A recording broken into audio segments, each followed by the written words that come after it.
Friends, ಎಲ್ಲರಿಗೂ ನಮಸ್ಕಾರ. ರಾಗಿ ಮನೆ ಮಸ್ತಿ ಯೂಟ್ಯೂಬ್ ಚಾನಲ್ಗೆ ಸ್ವಾಗತ. ಯಾರೆಲ್ಲ ನನ್ನ ಚಾನಲ್ ಹೊಸದಾಗಿ ನೋಡ್ತಿದ್ರೆ ದಯವಿಟ್ಟು ಸಬ್ಸ್ಕ್ರೈಬ್ ಮಾಡ್ಕೊಂಡು ನೋಡಿ.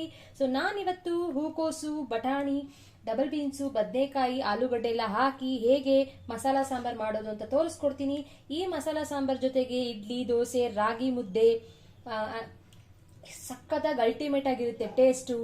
ಇದು ಸೇಮ್ ಚಿಕನ್ ಸಾಂಬಾರ್ ತಿಂದಷ್ಟೇ ಖುಷಿ ಆಗುತ್ತೆ. ಬನ್ನಿ ಹೇಗೆ ಮಾಡೋದು, ಏನೇನು ಸಾಮಗ್ರಿಗಳು ಬೇಕು ಅಂತ ನೋಡೋಣ ಫ್ರೆಂಡ್ಸ್.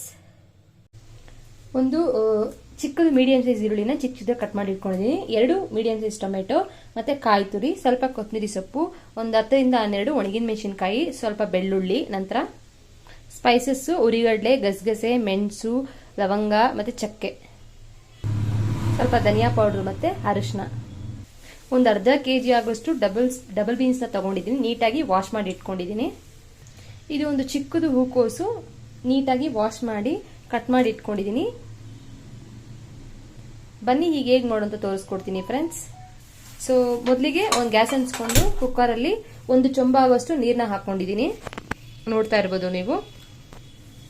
ಈಗ ನಾನು ಡಬಲ್ ಬೀನ್ಸ್ನ ಹಾಕೋತಾ ಇದ್ದೀನಿ. ಸೊ ನಾನು ನೀಟಾಗಿ ವಾಶ್ ಮಾಡಿ ಇಟ್ಕೊಂಡಿದ್ದೀನಿ. ಆ ಡಬಲ್ ಬೀನ್ಸ್ನ ಹಾಕೋತಾ ಇದ್ದೀನಿ. ಮತ್ತೆ ಹೂಕೋಸನ್ನ ಇಟ್ಟಿದ್ದೀನಿ. ಸ್ವಲ್ಪ ನೀರು ಹಾಕಿದ್ದೀನಿ ಈ ಬಟ್ಲಲ್ಲಿ. ನನ್ನ ಹತ್ರ ಒಂದೇ ಒಂದು ಬದನೆಕಾಯಿ ಇತ್ತು, ಸೊ ಅದನ್ನ ಆ್ಯಡ್ ಮಾಡ್ಕೊಂಡಿದ್ದೀನಿ. ಮತ್ತೆ ಆಲೂಗಡ್ಡೆ ಇದ್ರೆ ಕೂಡ ಇದ್ರ ಜೊತೆಗೆ ಆಲೂಗಡ್ಡೆನ ಮಿಕ್ಸ್ ಮಾಡ್ಕೊಳ್ಳಿ. ಸೊ ಇದನ್ನ ಒಳಗಡೆ ಇಟ್ಟಿದ್ದೀನಿ ಇದೇ ಕುಕ್ಕರಲ್ಲಿ. 1 ವಿಷಲ್ಗೆ ಕೂಗಿಸ್ಕೊತೀನಿ. ಇವಾಗ ನಾನು ಉಪ್ಪೇನು ಹಾಕಲ್ಲ ನಾವು. ಸೊ ಕುಕ್ಕರ್ ಲಿಡ್ನ ಮುಚ್ಚಿ 1 ವಿಷಲ್ಗೆ ಕೂಗಿಸ್ಕೊಳ್ಳೋಣ ಇದನ್ನ ನಾವು ಇವಾಗ.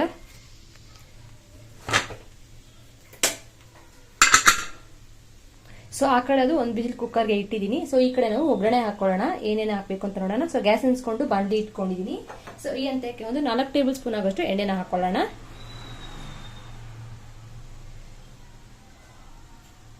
ನೋಡಿ ಫ್ರೆಂಡ್ಸ್, ಈ ಹಂತಕ್ಕೆ ಎಣ್ಣೆ ಕಾದಿದೆ. ಈಗ ನಾನು ಕಟ್ ಮಾಡಿ ಇಟ್ಕೊಂಡ್ರೆ 1 ಮೀಡಿಯಂ ಸೈಜ್ ಈರುಳ್ಳಿನ ಹಾಕೋತಾ ಇದ್ದೀನಿ. ನಂತರ 1 ಕಪ್ ಆಗೋಷ್ಟು ಬೆಳ್ಳುಳ್ಳಿ, ನಂತರ ಒಣಗಿನ ಮೆಣಸಿನಕಾಯಿ ಹಾಕೋತಾ ಇದ್ದೀನಿ. ಖಾರ ಜಾಸ್ತಿ ಬೇಕಂದ್ರೆ ನೀವು ಇನ್ಕ್ರೀಸ್ ಮಾಡ್ಕೋಬಹುದು. ಅದನ್ನ ಹಾಕೊಂಡು ಚೆನ್ನಾಗಿ ಫ್ರೈ ಮಾಡ್ಕೊಳ್ಳಿ 2 ರಿಂದ 3 ನಿಮಿಷ. ನೋಡಿ ಫ್ರೆಂಡ್ಸ್, ಈರುಳ್ಳಿ ಚೆನ್ನಾಗಿ ಗೋಲ್ಡನ್ ಬ್ರೌನ್ ಕಲರ್ ಬಂದಿದೆ. ಈ ಹಂತಕ್ಕೆ ನಾನು ಕಟ್ ಮಾಡಿ ಇಟ್ಕೊಂಡು 2 ಮೀಡಿಯಂ ಸೈಜ್ ಟೊಮೆಟೊನ ಹಾಕೋತಾ ಇದ್ದೀನಿ. ಹಾಕೊಂಡು ಟೊಮೆಟೊ ಸಾಫ್ಟ್ ಆಗೋವರೆಗೂ ಫ್ರೈ ಮಾಡ್ಕೊಳ್ಳಿ. ನೋಡಿ ಫ್ರೆಂಡ್ಸ್, ಟೊಮೆಟೊ ಚೆನ್ನಾಗಿ ಸಾಫ್ಟ್ ಆಗಿದೆ, ಎಣ್ಣೆ ಬಿಟ್ಕೊಂಡಿದೆ. ಈ ಹಂತಕ್ಕೆ ನಾನು ಸ್ಪೈಸಸ್ ಎಲ್ಲ ಹಾಕೋತಾ ಇದ್ದೀನಿ. ಉರಿಗಡ್ಲೆ, ಗಸಗಸೆ, ಮೆಣಸು, ಚಕ್ಕೆ, ಲವಂಗ, ಸೊ ಎಲ್ಲನೂ ಹಾಕೋತಾ ಇದ್ದೀನಿ. ಹಾಕೊಂಡು ಲೋ ಫ್ಲೇಮಲ್ಲಿ ಇಟ್ಕೊಂಡು 1-2 ನಿಮಿಷ ಫ್ರೈ ಮಾಡಿಕೊಡಿ. ನೋಡಿ ಚೆನ್ನಾಗಿ ಈರುಳ್ಳಿ, ಬೆಳ್ಳುಳ್ಳಿ, ಟೊಮೆಟೊ, ಒಣಗಿನ ಮೆಣಸಿನಕಾಯಿ, ಸ್ಪೈಸಸ್ ಎಲ್ಲ ಹಾಕೊಂಡು ಚೆನ್ನಾಗಿ ಫ್ರೈ ಮಾಡ್ಕೊಂಡಿದ್ದೀನಿ. ಸೊ ಈಗ ಗ್ಯಾಸ್ ಆಫ್ ಮಾಡ್ಕೊಂಡಿದ್ದೀನಿ. ಸೊ ಒಂದು 5 ನಿಮಿಷ ಬಿಸಿ ಆರಾದ್ಮೇಲೆ ಮಿಕ್ಸಿ ಹಾಕೊಬೇಕು. ಸೊ ನಾವು ಒಗ್ಗರಣೆಗೆ ಮಿಕ್ಸಿ ಹಾಕೊಳ್ಳೋಕ್ಕೆಲ್ಲ ರೆಡಿ ಮಾಡಿ ಇಟ್ಕೊಂಡಿದ್ದಲ್ಲ. ಸೊ ಅದು ಬಂದು ಚೆನ್ನಾಗಿ ಬಿಸಿ ಆರಿದೆ. ಈ ಹಂತಕ್ಕೆ ನಾನು 4 ಸ್ಪೂನ್ ಆಗೋಷ್ಟು ಧನಿಯಾ ಪುಡಿ ಹಾಕ್ತಾ ಇದ್ದೀನಿ. ಬಿಸಿ ಆರಾದ್ಮೇಲೆ ಹಾಕೊಳ್ಳಿ, ಆವಾಗಲೇ ಆ ಫ್ಲೇವರ್ ಅನ್ನೋದು ಹಾಗೆ ಇರುತ್ತೆ. ಸೊ ಹಾಗಾಗಿ ಚೆನ್ನಾಗಿರುತ್ತೆ. ಈಗ ನಾವು 1 ನಿಮಿಷ ಚೆನ್ನಾಗಿ ಮಿಕ್ಸ್ ಮಾಡ್ಕೊಳ್ಳೋಣ. ಸೊ ಈಗ ಮಿಕ್ಸಿ ತಗೊಂಡಿದ್ದೀನಿ. ಮಿಕ್ಸಿಗೆ 1 ಕಪ್ ಆಗೋಷ್ಟು ಕೊತ್ತಂಬರಿ ಸೊಪ್ಪನ್ನ ಹಾಕೋತಾ ಇದ್ದೀನಿ.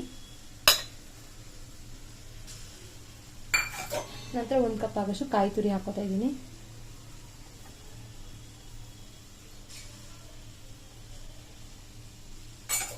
ಸೊ ಆವಾಗಲೇ ನಾನು ಮಿಕ್ಸಿಗೆ ಹಾಕೊಂಡು ಇಟ್ಕೊಂಡಿದ್ದೀನಿ. ಸೊ ಅದನ್ನ ಹಾಕೋತೀನಿ.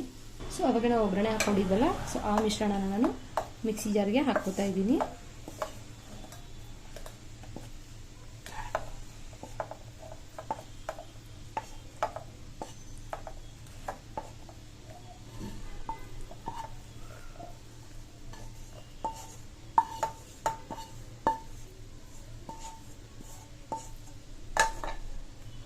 ಈಗ ಇದಕ್ಕೆ ಒಂದು ಚಿಕ್ಕ ಗ್ಲಾಸಲ್ಲಿ ನೀರು ಸ್ವಲ್ಪ ಹಾಕ್ಕೊಂಡು ಫೈನ್ ಪೇಸ್ಟಾಗಿ ರುಬ್ಕೊಂಡು ಬರ್ತೀನಿ. ನೋಡಿ ಫ್ರೆಂಡ್ಸ್, ನಾನು ಹೇಳಿದಾಗೆ ಫೈನ್ ಪೇಸ್ಟಾಗಿ ರುಬ್ಕೊಂಡಿದ್ದೀನಿ. ಬನ್ನಿ ಈಗ ನೆಕ್ಸ್ಟ್ ಏನು ಮಾಡಬೇಕು ಅಂತ ತೋರಿಸ್ತೀನಿ. ಸೊ ಈಗ ಗ್ಯಾಸ್ ಹಚ್ಕೊಂಡು ಒಂದು ಬೌಲ್ ಇಟ್ಕೊಂಡಿದ್ದೀನಿ. ಸೊ ಈ ಬೌಲ್ಗೆ 1-2 ಟೇಬಲ್ ಸ್ಪೂನ್ ಆಗೋಷ್ಟು ಎಣ್ಣೆನ ಹಾಕ್ಕೋತಾ ಇದ್ದೀನಿ.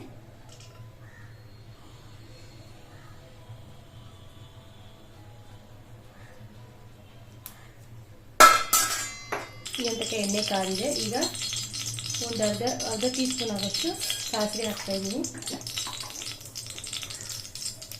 ಈ ಹಂತಕ್ಕೆ ನಾನು ಈರುಳ್ಳಿ ಹಾಕ್ತಾ ಇದ್ದೀನಿ. ಒಂದು ಚಿಕ್ಕ ನಾಟಿ ಈರುಳ್ಳಿನ ಕಟ್ ಮಾಡಿ ಇಟ್ಕೊಂಡಿದ್ದೀನಿ. ಒಂದು ಸ್ವಲ್ಪ ಕರಿಬೇವಿನ ಸೊಪ್ಪು. ನೋಡಿ ಈ ಹಂತಕ್ಕೆ ಈರುಳ್ಳಿ ಚೆನ್ನಾಗಿ ಸಾಫ್ಟಾಗಿ ಫ್ರೈ ಆಗಿದೆ. ಸೊ ನಾವು ಅವಾಗಲೇ ಮಿಕ್ಸಿಗೆ ಹಾಕೊಂಡಿದ್ವಲ್ಲ, ಸೊ ಅದನ್ನು ನಾನು ಹಾಕ್ಕೊತಾ ಇದ್ದೀನಿ ಇವಾಗ.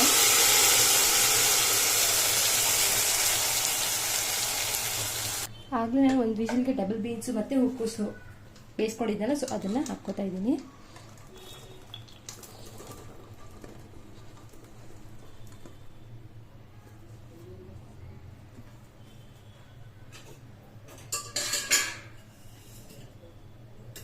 ಸೊ ಈಗ ಹೂಕೋಸು ಮತ್ತು ಬದನೆಕಾಯಿ ಹಾಕ್ಕೊಂಡಿದ್ವಿ, ಸೊ ಅದನ್ನು ಹಾಕ್ಕೊತಾ ಇದ್ದೀನಿ.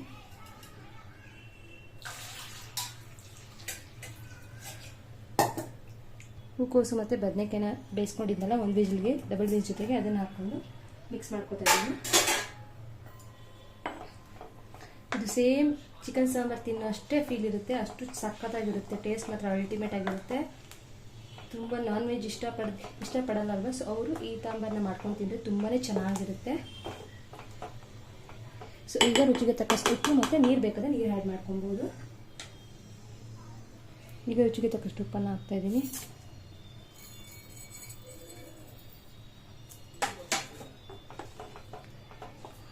ಈಗ ಒಂದು 10 ನಿಮಿಷ ಇದನ್ನು ಕುದಿಯಕ್ಕೆ ಬಿಡೋಣ. ಫ್ರೆಂಡ್ಸ್, ನಾನು ಹೇಳ್ದಾಗೆ ಚೆನ್ನಾಗಿ ಕುದೀತಾ ಇದೆ. ಈ ಹಂತಕ್ಕೆ ಎಲ್ಲ ಕರೆಕ್ಟಾಗಿದೆ, ಚೆಕ್ ಮಾಡಿದ್ದೀನಿ. ಸೊ ಡಬಲ್ ಬೀನ್ಸು ಹೂಕೋಸು ಹಾಕಿ ಮಸಾಲ ಸಾಂಬಾರು ಸೇಮ್ ಚಿಕನ್ ಸಾಂಬಾರು ಥರ ಇರುತ್ತೆ, ಒಂದೇ ಡಿಫ್ರೆನ್ಸು ಚಿಕನ್ ಇರಲ್ಲ ಅಷ್ಟೇ. ಸೊ ಸಖತ್ತಾಗಿರುತ್ತೆ. ಟೇಸ್ಟ್ ಮಾತ್ರ ಸೂಪರ್ ಆಗಿದೆ, ಅಲ್ಟಿಮೇಟ್ ಆಗಿದೆ ಟೇಸ್ಟು. ನೀವು ಈ ರೆಸಿಪಿನ ನಿಮ್ಮಲ್ಲಿ ಟ್ರೈ ಮಾಡಿ. ಇವತ್ತಿನ ರೆಸಿಪಿ ನಿಮ್ಗೆ ಏನಾದರೂ ಇಷ್ಟ ಆಯ್ತು ಅಂದರೆ ದಯವಿಟ್ಟು ಲೈಕ್ ಹಾಕೋದನ್ನು ಮರಿಬೇಡಿ. ಮತ್ತೊಂದು ಈಸಿ ರೆಸಿಪಿ ಜೊತೆಗೆ ನಿಮ್ಮ ಮುಂದೆ ಭೇಟಿ ಆಗ್ತೀನಿ. Until that, take care. Bye bye. Love you all. Bye bye. Have a nice day.